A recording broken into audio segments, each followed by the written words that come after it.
This podcast is made possible by the listener members of Nashville Public Radio. This is the Nash Villager Podcast.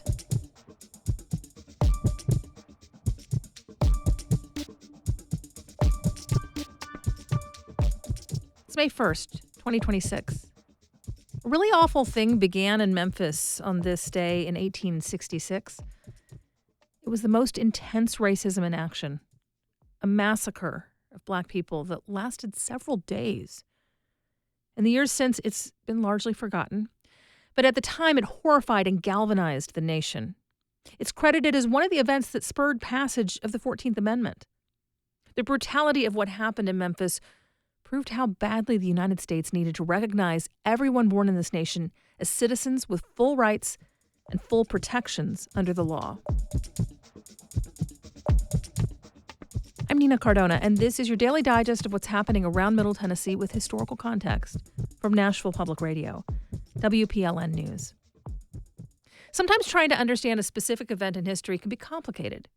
Even if there was an official investigation, people didn't always keep clear or detailed records, so you might have to piece together accounts, some of which weren't put on paper until well after the fact. The Memphis Massacre was different. It was shocking enough to merit a congressional investigation very soon after it happened. A select committee traveled from D.C. to Tennessee and interviewed nearly 200 people over the next couple of months. The report was entered into the public record, and you can read the whole thing now online, along with the initial report filed that month by an officer with the Freedmen's Bureau who investigated in the days immediately following the massacre.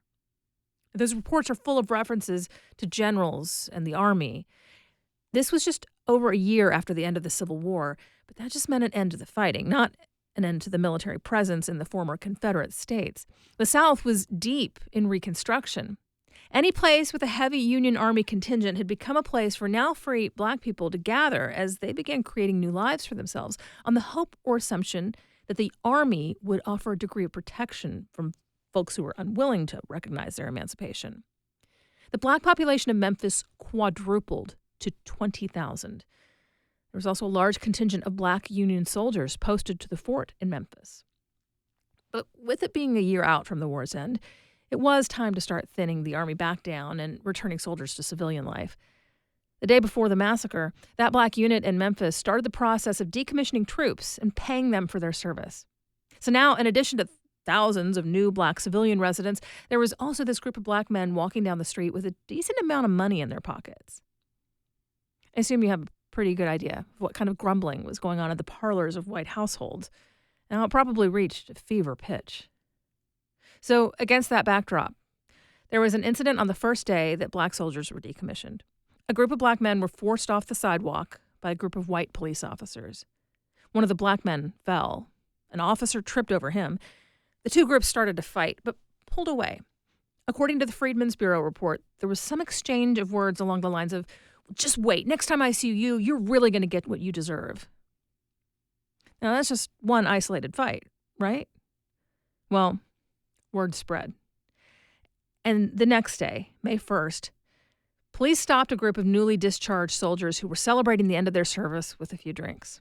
They were arrested on accusations of being drunk and disorderly. And that encounter erupted. The officers began firing their guns, not just at the men they were arresting, but into the crowd. And this was a Black neighborhood, so it was Black onlookers and passersby being shot at by white police. And from there, it was like a dam broke. Word reached white neighborhoods where men started gathering in the streets, eager to join in. One city official gave an impromptu speech to those crowds, specifically saying they should grab their firearms and use them to kill any and all Black people. Whoever they didn't kill, they should run out of the city. He didn't imply it. He said it outright. His marching orders were followed for 3 solid days. Whatever horrible thing you can imagine was done to the Black people of Memphis, it happened. Some of the things that were done are probably worse than you can imagine. It was utter brutality. No one with dark skin was exempt from vicious attacks, theft, arson, rape, or murder. There were at least 46 killed and 75 injured, but that's just who could be counted afterwards. The accounts say a lot of people just ran and never came back. There's no telling how many of them were wounded. Men and women, children and old folks, no one was spared. 100 homes were destroyed. Every black church and school in Memphis was wiped out. All of them. As word spread around the nation, people recoiled in horror. They said this kind of thing can't be allowed to happen. That's why Congress stepped in to investigate. But then, just days after that committee's report was published, a similar massacre happened in New Orleans. It took horrible abuse and death for the nation's leaders to recognize that it wasn't enough to carry out a probe and talk about how to deal with the specific individuals in the specific community where the violence first erupted. A systemic problem needed a systemic solution. And that's what the 14th Amendment was supposed to be. I think we all know the amendments passed after the Civil War did not end racism or violent acts targeting black people. Roughly a century after they were added to the Constitution, the Civil Rights Movement ushered in a new wave of laws meant to further shore up the rights and protections of citizens, regardless of race. They were supposed to make sure minority groups weren't frozen out of a chance at representation or maneuvered out of the right to have a say. The Voting Rights Act of 1965, signed 99 years after the Memphis and New Orleans massacres, was carefully designed to break down the de facto apartheid that kept the halls of power overwhelmingly white, because that imbalance had clearly made it easy for the powers that be to ignore the cruelties that were still taking place.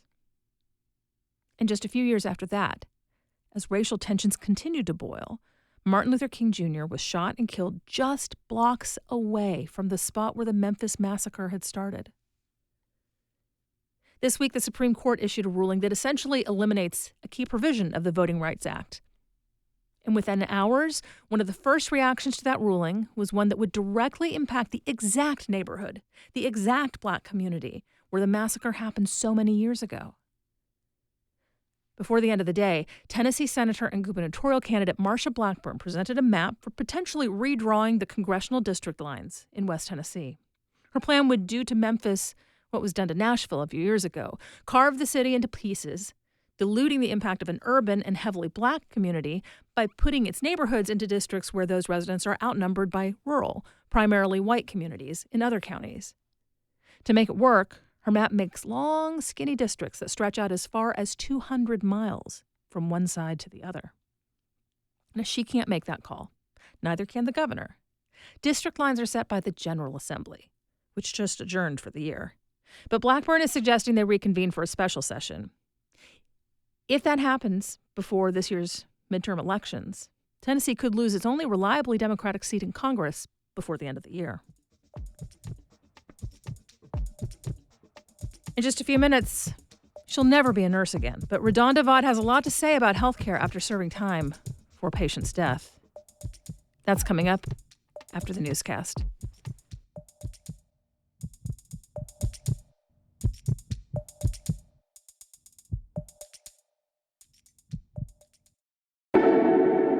I like to say Nashvillager in the morning, this is Nashville in the afternoon. I'm Blake Farmer, the new host, and yes, WPLN's midday show is also a podcast, and we understand lunchtime listening may not be your thing, but that doesn't mean you have to sit out. You can listen wherever you get your podcast, like right here, or ask your smart speaker to play the latest episode of This is Nashville.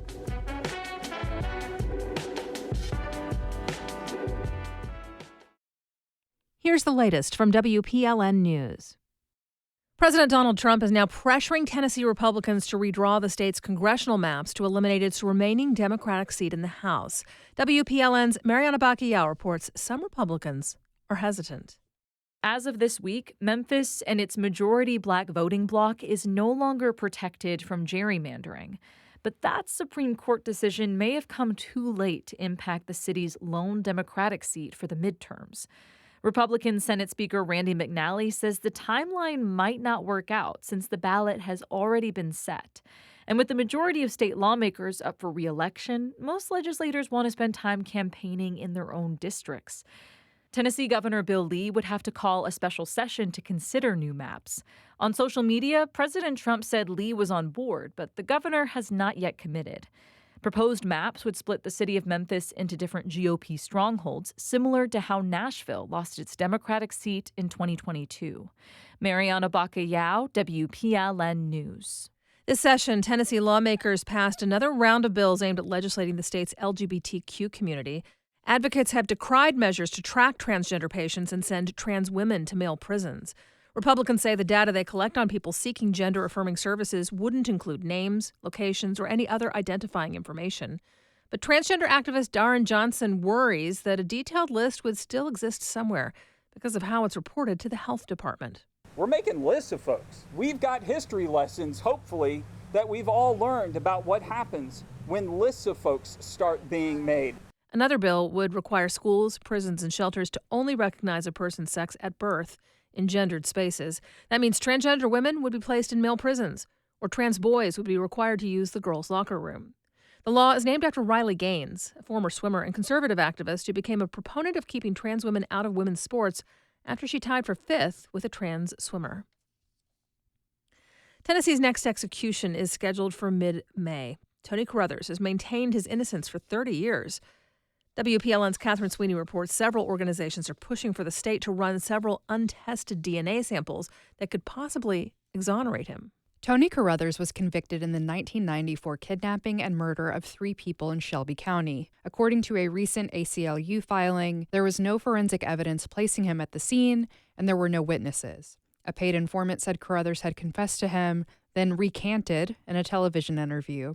Some DNA was tested at the time, and none belonged to Carruthers. The ACLU says DNA tech wasn't as good back then as it is now, and there are samples that never were tested. None of it has been run against another man suspected in the crime. That's why the ACLU submitted a court request for DNA testing on Carruthers' behalf. Other organizations, including the Tennessee Innocence Project, have called for that publicly. Here's Executive Director Jason Gishner at a press conference. DNA is the gold standard of forensic science. You can ask scientists that. You can ask courts that. You can ask our Tennessee Supreme Court that. They've said it. Retesting DNA with new technology has already been freeing prisoners in the state. In the last 5 years in Tennessee, 10 innocent people have been exonerated for crimes they didn't commit. Ray Crone co-founded Witness to Innocence, which represents death row exonerees.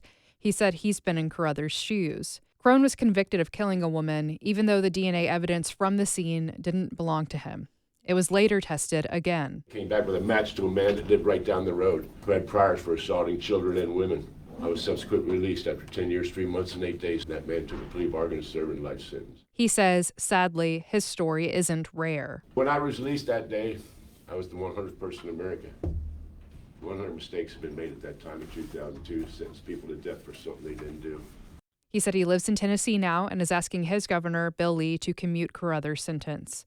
If Lee opts out, Carruthers will be put to death on May 21st. Catherine Sweeney, WPLN News. $858 for 2 nights at a luxury hotel in Atlanta. $600 for a canceled reservation at the Waldorf Astoria in New Orleans. A $700 staff meal in Washington, D.C. that included sea bass and New York strip. These were among the travel expenses for Metro School Superintendent Dr. Adrian Battle over the last 2 years. The total for that period ran to more than $19,000, according to WSMV, which reviewed receipts on Battle's district credit card. For comparison, the review found it's more than double what neighboring Williamson County's superintendent spent on travel, and it dwarfs the $700 Memphis Schools director spent in that period. Battle's travels for conferences also took her to Tampa, Boston, Dallas, and others. In a statement, the school district says travel is an important part of the director's role, so she can bring back best practices, strategies, and insights. There are small, local-only elections playing out right now in many Tennessee communities. Early voting wrapped up yesterday, and turnout was low. In Nashville, just over 22,000 people cast ballots, or less than 6% of Davidson County voters. With Election Day coming up on Tuesday, WPLN's Cynthia Abrams surveys what's at stake.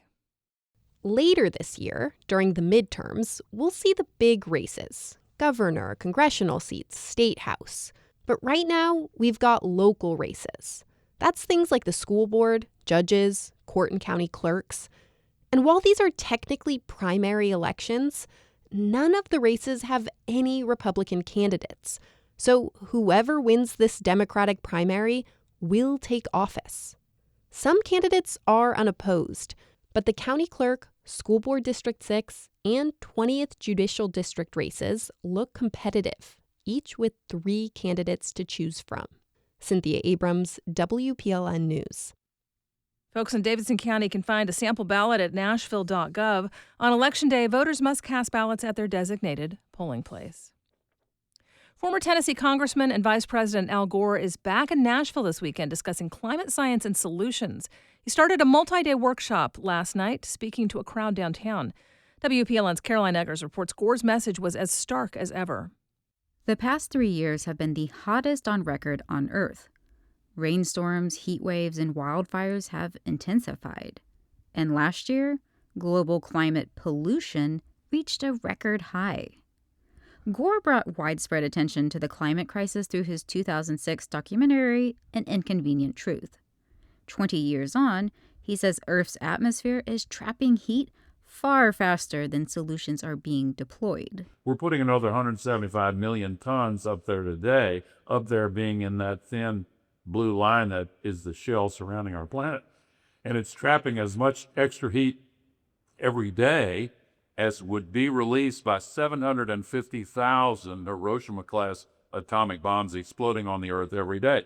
It's insane. Gore says progress on stopping warming in recent decades has been slower than he expected, especially since people know how to solve climate change.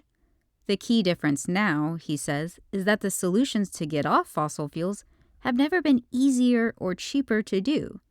Government's willing. Caroline Eggers, WPLN News. The head of the Elephant Sanctuary in Hohenwald is set to retire this month. Janice Zeitlin has been the sanctuary's CEO since 2013. Before that, she started as a volunteer and was a board member. In her place, Chief Operating Officer Steve Scherter will step in. On Zeitlin's watch, the sanctuary expanded its protected habitats and launched virtual learning for classrooms. Located on 3,000 acres west of Columbia, the sanctuary is home to 12 elephants. You'll find more news anytime at WPLN.org. Former Vanderbilt nurse RaDonda Vaught has served her 3-year sentence for a medication error that killed a patient in 2017. With the case closed, she's become a sought-after speaker on patient safety. Her gigs have been called inspiring by some, while also drawing criticism from others. WPLN's Blake Farmer reports. As RaDonda Vaught bottle feeds an underweight lamb, she says she'll never care for human patients again. It's really funny how much of my nursing education has translated into being a good farmer. Farming was the fallback plan after her homicide conviction and loss of her nursing license. She was put on criminal trial for a series of unintentional mistakes. Even so, among some nurses, she became almost a folk hero. This is someone that could have been me. I think every nurse that keeps saying it's their worst nightmare. Celia Prince was one of hundreds of nurses who traveled from around the country to be at the Nashville courthouse during RaDonda Vaught's sentencing. Vaught avoided prison time and served her probation on the farm in Sumner County where she raises sheep and chickens. Within a year, she got her first speaking request. It was emotionally overwhelming and a little cathartic, but I'm going to tell you, you could have heard a pin drop. On stage, she doesn't shy away from the painful and embarrassing details. A doctor ordered Versed to calm down a patient before an imaging procedure. Through a series of mistakes, Vaught ended up administering a powerful paralytic, vecuronium. Warning labels missed, a dispensing system overridden, an elderly patient left alone, then the frantic and failed attempts to revive the patient. I reached out to some of the patient's family members, but they did not comment on Vaught's new speaking career. There has been some criticism. On social messaging boards like Reddit, nurses have said Vaught is profiting off a tragedy. She knows how it might look. It wasn't something that was even on my radar to think about. The opportunities just kept presenting themselves. People kept reaching out. Vaught had paid speaking engagements with 22 organizations last year representing doctors, pharmacists, and nurses. She's now part of a speakers bureau, which lists her minimum fee at $5,000. She delivers sharp critiques on a culture that she says is quick to blame. Here she is speaking to the California Hospital Association. People feeling afraid to talk about mistakes and come forward when they happen. It doesn't save people. It kills them. I've seen her a few times now in person, and I've never seen RaDonda tell the story and not be upset. Charlene Verga says she invited Vaught to keynote a Massachusetts Nurses Association meeting as part of ongoing learning that's necessary to improve patient safety. Health systems have made changes to prevent overrides of medication dispensing cabinets. The largest makers of those cabinets now require users to type in more than just the first couple of letters to pull up a list of drugs, which was an issue in Vaught's case. Culture also seems to be shifting, Verga says. The state legislature in Kentucky has passed a law providing nurses immunity for on-the-job mistakes. This happening caused this ripple effect of systemic change, literally across the country. It took the ugly details being revealed during a criminal trial, but Verga says RaDonda Vaught is now actively transforming her mistakes into a teaching moment. Blake Farmer, WPLN News. We do this roundup of Nashville news every weekday, so subscribe in your favorite podcasting app to make sure you never miss an episode. And if you like this, you'll probably enjoy the Nashvillager newsletter, too. You'll get perspective from more of my colleagues at Nashville Public Radio and links to the stories we're following. Sign up for those daily emails at WPLN.org/Nashvillager. And thanks so much for listening. Let's make this day a good one, and we'll catch back up next week.